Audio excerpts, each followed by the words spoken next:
Des retombées économiques et sociales pour le développement de la Guyane, quelques-unes des conditions posées par le maire de Saint-Laurent-du-Maroni avant d'envisager l'implantation des chantiers Norgold et Columbus Gold. Léon Bertrand s'est exprimé sur le délicat dossier du projet minier de la Montagne d'Or. François de Rugy pour succéder à Claude Bartolone au perchoir de l'Assemblée. L'ex-candidat à la primaire de la gauche est le nouveau président de l'Assemblée nationale après avoir décroché 353 voix sur 577 députés. Et puis Pôle emploi a organisé la deuxième journée de défense et de sécurité au siège de Montabo. Le RSMA, les pompiers, la marine, des secteurs d'activité porteurs pour les jeunes demandeurs d'emploi. Mesdames et messieurs, bonsoir. Alors que certains y voient une aubaine pour l'emploi en Guyane, le projet de la Montagne d'Or suscite toujours des inquiétudes. Au fil des mois, diverses organisations se positionnent pour ou contre, mais c'est la première fois que Léon Bertrand fait part de son point de vue. Le maire de la commune visée par ce projet se dit favorable à l'implantation des sociétés Norgold et Columbus Gold, mais sous certaines conditions. En clair, les géants miniers russo-canadiens devront rapporter gros à la Guyane. Jonathan Lariot. Plus de 800 emplois directs et 3000 indirects, un plan social de développement, ainsi qu'un institut de formation au métier des mines. Le projet du site de la Montagne d'Or porté par les sociétés Columbus Gold et Norgold ne cesse de faire débat. Depuis plusieurs mois, plusieurs acteurs de la défense de l'environnement se sont mobilisés contre la mise en place de cette mine industrielle en Guyane. Le maire de Saint-Laurent-du-Maroni, première commune de Guyane concernée par cette industrie, s'est prononcé ce matin en conférence de presse. Cette exploitation aurifère doit être une espèce de moteur pour entraîner un développement beaucoup plus large.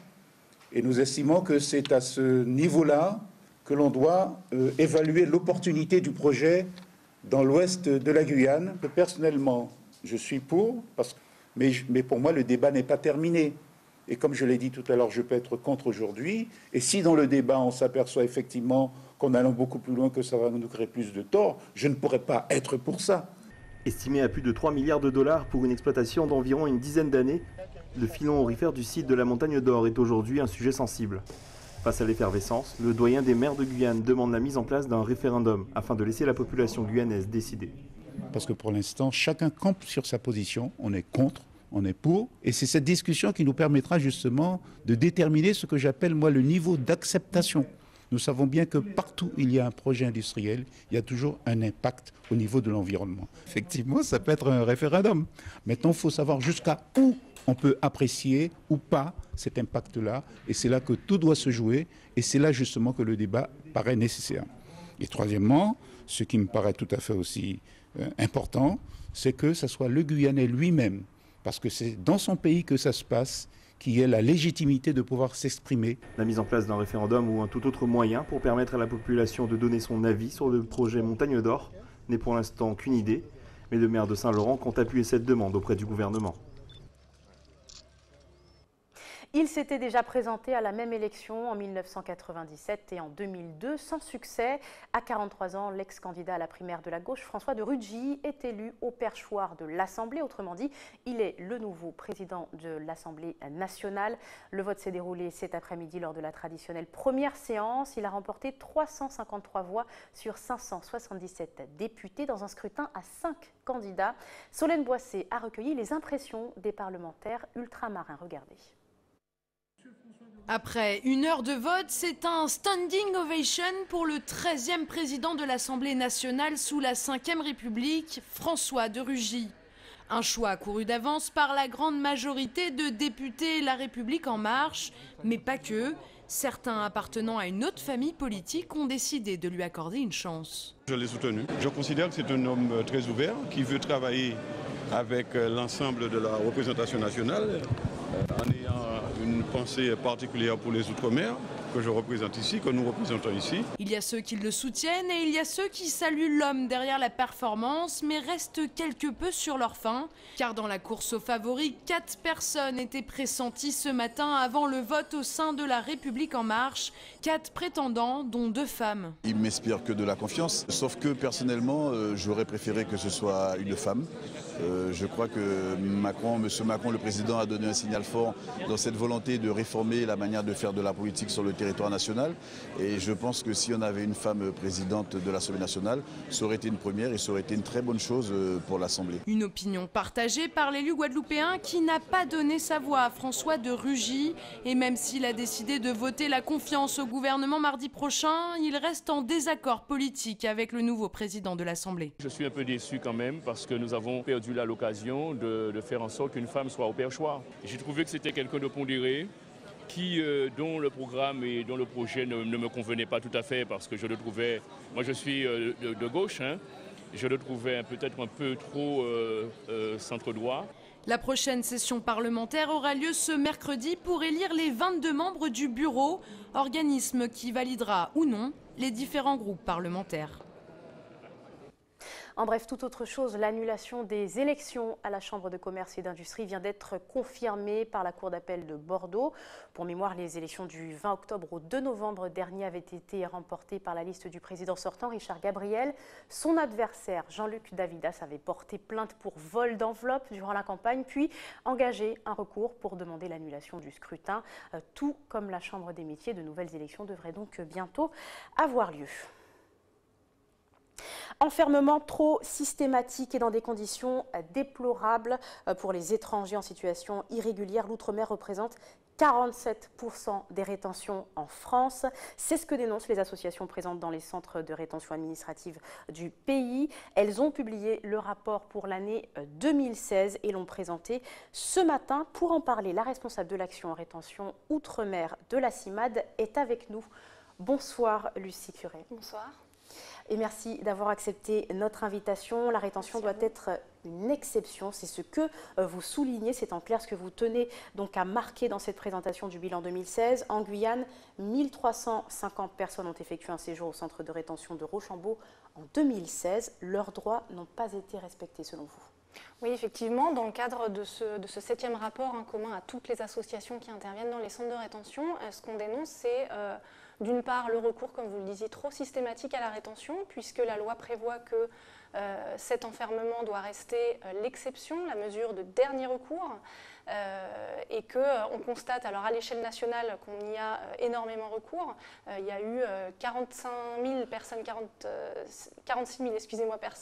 qui ont été enfermées pendant l'année 2016. En Guyane, comme vous le disiez, on est à 1350 personnes. C'est effectivement encore beaucoup. On dénonce aussi à travers ce rapport un nombre d'expulsions qui est encore phénoménal. Oui. Plus de 45 000 personnes au niveau national et en Guyane 5 000 reconduites, ce qui est énorme. Avant d'en parler, vous dénoncez aussi les conditions d'accueil de ces nombreuses personnes dans des difficultés inimaginables, notamment pour les procédures. Oui, effectivement, c'est l'un des gros points qu'on dénonce. Et puis la Guyane est très représentative de cet aspect-là, puisque la Guyane, dans le reste de l'outre-mer, est soumise à des lois spéciales qui prévoient que les personnes ne peuvent pas saisir un juge et avoir la garantie que leur recours sera examiné avant que leur expulsion soit mise en œuvre. Ça veut dire concrètement que des recours sont déposés et qu'ils ne sont pas examinés avant que la personne soit expulsée. Pour donner une idée quand même un peu claire à nos téléspectateurs, on a donc des personnes qui sont interpellées en situation irrégulière, placées en rétention administrative et puis qui finalement se retrouvent dans une situation où ils ne peuvent pas mener à bien leur procédure. Exactement. On est donc dans une peine de privation de liberté qui est une peine qui est lourde, qui doit être prise au sérieux. Et dans ce cadre-là, il y a des recours qui existent et qui pourraient être engagés pour demander au juge administratif, en l'occurrence, le contrôle de légalité de cette mesure d'expulsion, au juge judiciaire le contrôle des conditions d'enfermement. Et bien en Guyane, on est dans un cadre où les expulsions sont organisées tellement rapidement. On a quand même 66% des personnes placées au centre de rétention qui sont expulsées en moins de 48 heures. Elles sont expulsées tellement rapidement qu'elles ne sont pas mises en mesure de préparer leur défense et d'engager ce type de recours. J'allais vous dire que justement les délais de rétention pour ces personnes jouent sur leur expulsion. C'est-à-dire qu'ils ont environ 48 heures pour mener les procédures et puis finalement, ils ont le temps d'être expulsés avant de les mener à bien. C'est le cas en Guyane, oui. Alors, quand on dit 48 heures, il y a des personnes qui sont expulsées en moins de 12 heures. Ce que je voulais quand même aussi préciser, c'est que la loi, depuis 2016, a doté une partie de l'outre-mer d'un certain type de recours qui est censé permettre un meilleur accès au juge, puisque ce recours est censé suspendre l'éloignement à partir du moment où il a été déposé. Et ce recours a été mis en place parce que des hautes juridictions nationales internationales et européennes ont demandé à ce que la France soit en conformité avec ses engagements. Eh bien, on se rend compte, avec maintenant plus de 8 mois de recul, que ce type de recours, eh bien, il ne fonctionne pas. Soit parce que les personnes n'ont pas le temps de le déposer, soit parce qu'elles le déposent, mais qu'il n'y a pas de dispositif de suspension automatique qui a été mis en place, et du coup, elles sont quand même renvoyées. On sait que la Guyane dispose aussi de trop peu de capacité d'accueil. La Croix-Rouge met à disposition environ 150 à 200 logements pour les demandeurs d'asile, qui sont évidemment bien plus nombreux. Et puis les procédures prennent souvent plusieurs mois. Alors que faudrait-il faire, vous, en tant qu'association? Qu'est-ce que vous pouvez mener comme action pour faciliter ces délais? Alors ce qu'on demande depuis plusieurs années déjà, c'est un dispositif d'accueil des demandeurs d'asile qui soit dimensionné de manière appropriée. On a eu, courant 2016, une vraie crise de l'asile qui est loin d'être terminée et qui a effectivement amené une saturation des services, et on le comprend puisque de toute manière le dispositif était sous-doté. On a en métropole un dispositif d'accueil qui est insatisfaisant mais qui au moins existe et qui couvre une capacité d'hébergement d'environ 40% en Guyane pour plus de 5000 demandes d'asile, ce qui est extrêmement important. On a, comme vous le disiez, 200 à peu près places d'hébergement, ce qui est une goutte d'eau dans l'océan. Alors ça voudrait dire qu'il faudrait très rapidement trouver une solution pour avoir plusieurs milliers de logements à disposition des demandeurs d'asile. Alors ça voudrait dire déjà commencer par se mettre autour d'une table, discuter des besoins, des moyens qui existent, des moyens qui seraient à mettre en œuvre. On a depuis 2015 une loi qui demande de manière obligatoire aux régions de se doter d'un plan régional d'accueil des demandeurs d'asile. On a demandé déjà depuis l'année dernière à la préfecture d'engager cette réflexion. Pour l'instant, on est à disposition en tout cas pour y participer, et on attend que ce travail puisse commencer. Et pour l'instant justement, pas de réponse au niveau de ce travail? Pas de réponse. Seules les associations pour le moment se mobilisent sur cette question? Alors il y a un dispositif d'accueil qui existe avec la Croix-Rouge, l'OFI, mais c'est vrai que sur ce sujet, on aimerait que ça avance, on l'a demandé et maintenant on attend. Alors la CIMAD, c'est donc une association qui défend les droits des étrangers, mais surtout sur le plan administratif, même si de nombreuses actions sont menées dans le sens de l'aide aux étrangers en général. Quelles sont les situations les plus courantes auxquelles vous êtes confrontés? Alors, on a au centre de rétention, on le dit d'ailleurs dans le rapport, la majorité des personnes qui sont placées au centre de rétention, on va dire le profil, je mets des guillemets, ça va être des hommes, souvent seuls ou avec une vie de famille. Donc on accompagne depuis le centre de rétention. Ensuite, depuis nos permanences en ville, le contexte en Guyane fait que les personnes qu'on accompagne le plus, c'est des demandeurs d'asile, qu'on accompagne du coup, qui sont sur ces derniers mois beaucoup plus en demande d'un accompagnement pour accéder à la demande d'asile, puisque comme vous le disiez tout à l'heure, le gros problème c'est le délai pour accéder à cette procédure. Un dernier point quand même sur cet accompagnement pour les demandes d'asile. Vous êtes récemment monté au créneau sur cette question de l'allocation pour les demandeurs d'asile qui a été réduite de moitié en Guyane. Alors, quelle réponse avez-vous obtenue là-dessus pour le moment ?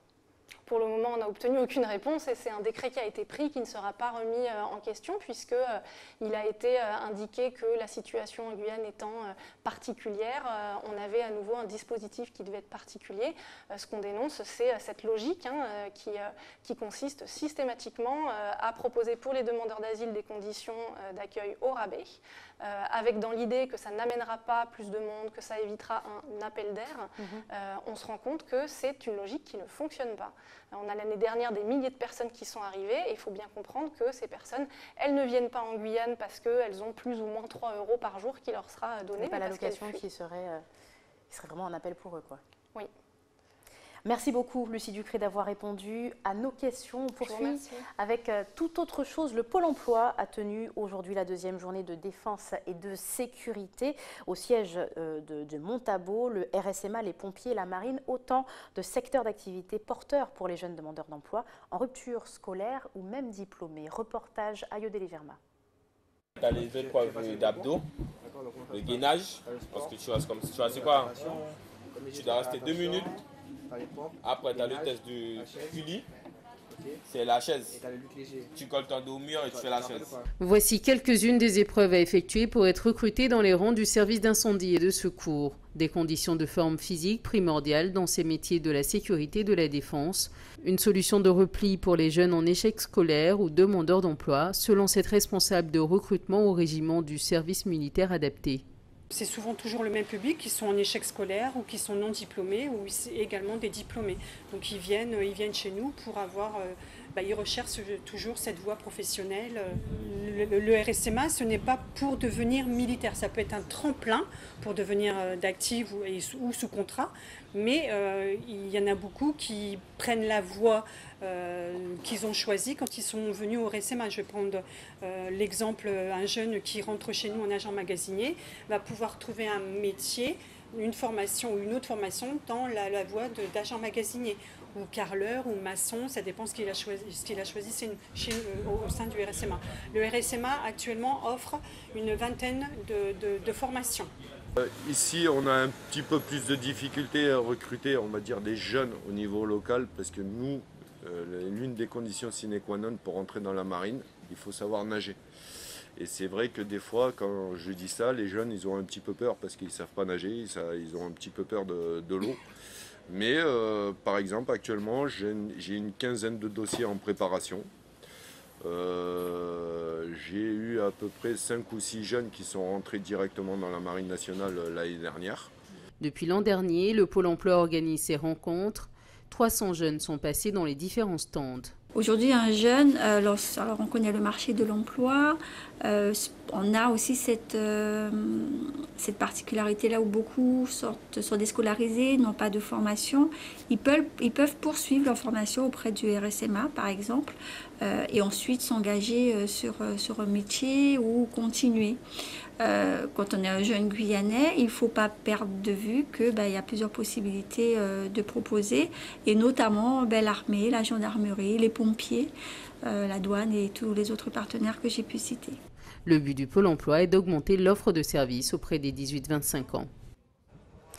Du sport maintenant, ils seront 23 à partir lundi pour entrer dans l'histoire. Après une 3e place dans la Coupe des Nations de la Caraïbe, les Yanadoko se dirigent vers la Gold Cup ou la Coupe des Amériques, cette fois pour laquelle ils se sont qualifiés pour la première fois. Les joueurs sélectionnés ont été présentés cet après-midi. Écoutez plutôt les réactions recueillies par Jonathan Lariot.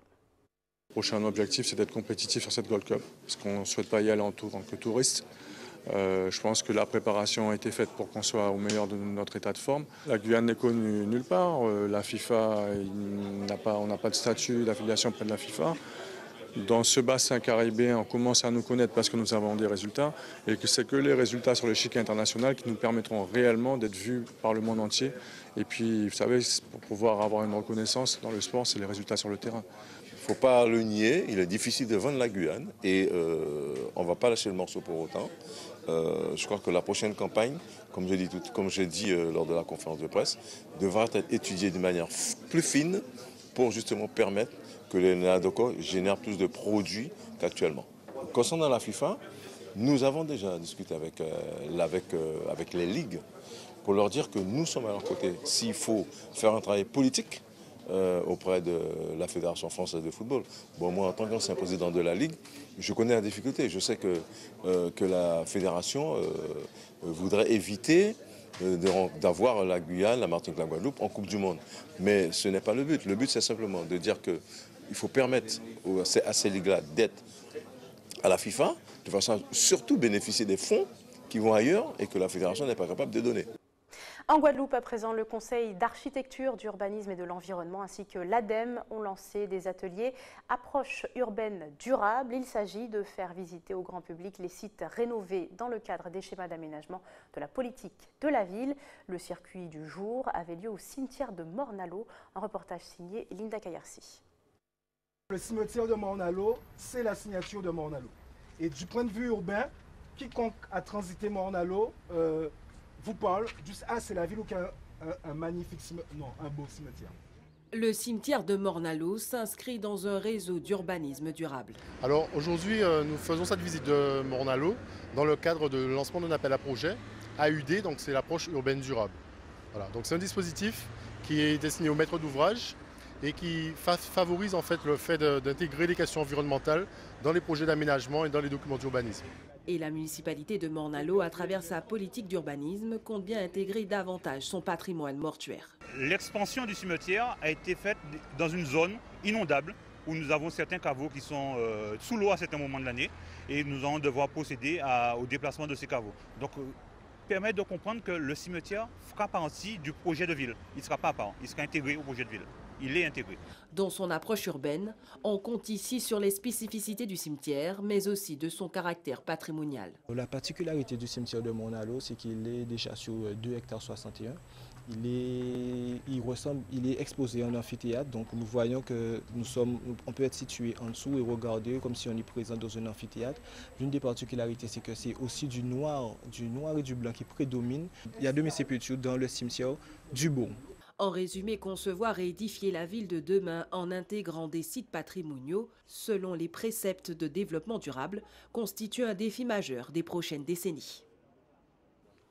Ainsi s'achève votre journal. À retenir, à des titres développés ce soir, des retombées économiques et sociales pour le développement de la Guyane. Quelques-unes des conditions posées par le maire de Saint-Laurent-du-Maroni afin d'envisager l'implantation des chantiers Norgold et Columbus Gold. Léon Bertrand s'est exprimé sur le délicat dossier de la Montagne d'Or. François de Rugy pour succéder à Claude Bartolone au perchoir de l'Assemblée. L'ex-candidat à la primaire de la gauche est le nouveau président de l'Assemblée nationale après avoir décroché 353 voix sur 577. Et puis Pôle emploi a organisé sa deuxième journée de défense et de sécurité au siège de Montabo. Ce matin, le RSMA, les pompiers, la marine, des secteurs d'activité porteurs pour les jeunes demandeurs d'emploi en rupture scolaire ou diplômés. Merci d'avoir été avec nous. Ne manquez pas tout de suite le 20h de TF1 juste après la météo. Très bonne soirée à vous. À demain.